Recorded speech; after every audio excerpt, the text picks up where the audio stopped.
Hello everyone, আসসালামু আলাইকুম। আজকে আমি 3 রকমের পিঠার ডিজাইন শেয়ার করব। প্রথমে আমি একটা পিঠার ডিজাইন শেয়ার করছি। এটা হলো নকশি পিঠা। এই পিঠাটা দেখতে খুবই সুন্দর লাগে।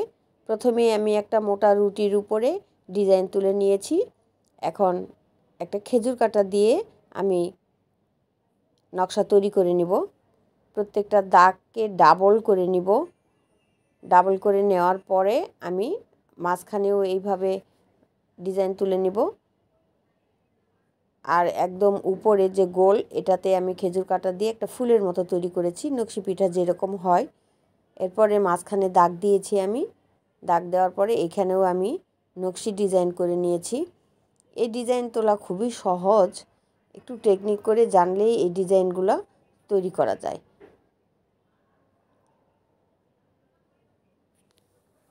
এই নকশি পিঠাগুলো আমি খেজুর কাঁটা দিয়ে তৈরি করেছি, অনেকে টুথপিক দিয়েও তৈরি করতে পারেন। এই ডিজাইনটা পিঠার উপরে এঁকে নিয়েছি।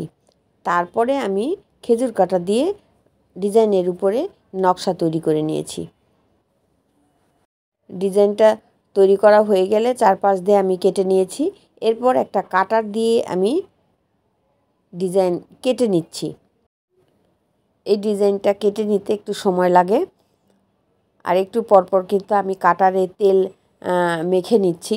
তেল মেখে নিলে এটা কাটারের সঙ্গে লেগে যায় না। এই পিঠাটা দেখতে খুবই সুন্দর। এই নকশি পিঠাগুলো কিন্তু আমরা তেলে ভেজে তারপরে গুড়ের শিরাতে দিতে পারি। এই নকশি পিঠা কিন্তু বাংলাদেশের ঐতিহ্য। কম বেশি সবাই এই পিঠাগুলি তৈরি করে শীতকালে। তবে এই নকশি পিঠা শীতকাল ছাড়াও সবসময় খাওয়া যায়। এই যে নকশি পিঠা তৈরি করা হয়ে গেছে, দেখতে কিন্তু খুব সুন্দর দেখাচ্ছে। এই যে ডিজাইনটা আমার কাছে খুবই ভালো লেগেছে। আর একটা পিঠা আপনাদের সাথে শেয়ার করি। প্রথমে গোল রুটি নিয়েছি মোটা, এটা কাঁটা চামিচ দিয়ে চারপাশে দাগ দিয়ে নিয়েছি। এরপরে আমি কেটে নিয়েছি চামিচের ডাট দিয়ে, এখানে চাকু দিয়েও কেটে নেওয়া যায়। তারপর আমি 2 আঙ্গুল দিয়ে চাপ দিয়ে দিয়ে ফুলের পাপড়ি তৈরি করে নিয়েছি। এখন বোতলের কর্ক দিয়ে উপরে চাপ দিয়েছি।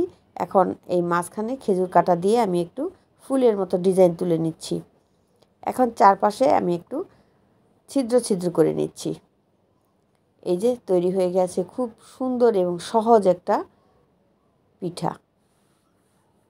এই পিঠাগুলো কিন্তু তেলে ভেজে তারপরে আপনারা চিনির শিরাতে দিতে পারেন। পিঠাটা দেখতে খুব সুন্দর হয়েছে। এখন আরও একটা পিঠা আপনাদের সাথে শেয়ার করি। এখানে আমি গোল রুটি তৈরি করে নিয়েছি, তারপরে মাঝখান থেকে কেটে নিব। এইভাবে আমি 8 টুকরা করে নিব। 8 টুকরা রুটিকে আমি পরপর সিরিয়াল অনুযায়ী সাজিয়ে নিব। এটা দিয়ে আমি একটা গোলাপ ফুল পিঠা তৈরি করব। আগে আমি অন্যভাবে গোলাপ ফুল পিঠা তৈরি করেছি, এবার এইভাবে তৈরি করছি। এই রুটিগুলি আমি পরপর সিরিয়াল অনুযায়ী সাজিয়ে নিচ্ছি। সাজিয়ে নেওয়ার পরে এখানে আমি একটা কাঠি দিয়ে সামনের দিকে চাপ দিয়ে দিব যাতে খুলে না যায়। আসলে পিঠা যে যত ডিজাইন তৈরি করতে পারে, এটা যার যার মনের ইচ্ছা অনুযায়ী যে যেরকম ডিজাইন তৈরি করতে পারে, এটা ধরা বাঁধা কোনো নিয়ম নেই। এই যে সিরিয়াল অনুযায়ী সাজিয়ে নিয়েছি, তারপর একটা কাঠি দিয়ে সামনের দিকে চাপ দিয়েছি। এখন এক পাশ দিয়ে ঘুরিয়ে ঘুরিয়ে আমি গোল করে নিব। এরপর নিচে একটু চাপ দিয়ে নিব যাতে খুলে না যায়। এখন আমি পাপড়িগুলি মেলিয়ে নিব। এই যে তৈরি হয়ে গেছে খুব সুন্দর একটা গোলাপ ফুল পিঠা। এটা কালারফুলও করা যায়, একটু রং মিলিয়ে নিলেই কালারফুল হয়ে যাবে। পিঠাগুলা কেমন হয়েছে আপনারা কমেন্ট করে জানাবেন। যদি ভালো লাগে তাহলে লাইক দেবেন, সাবস্ক্রাইব করবেন আর বেল আইকন বাটন অন করে রাখবেন। সবাইকে অসংখ্য ধন্যবাদ এতক্ষণ ভিডিওটি দেখার জন্য। আল্লাহ হাফেজ।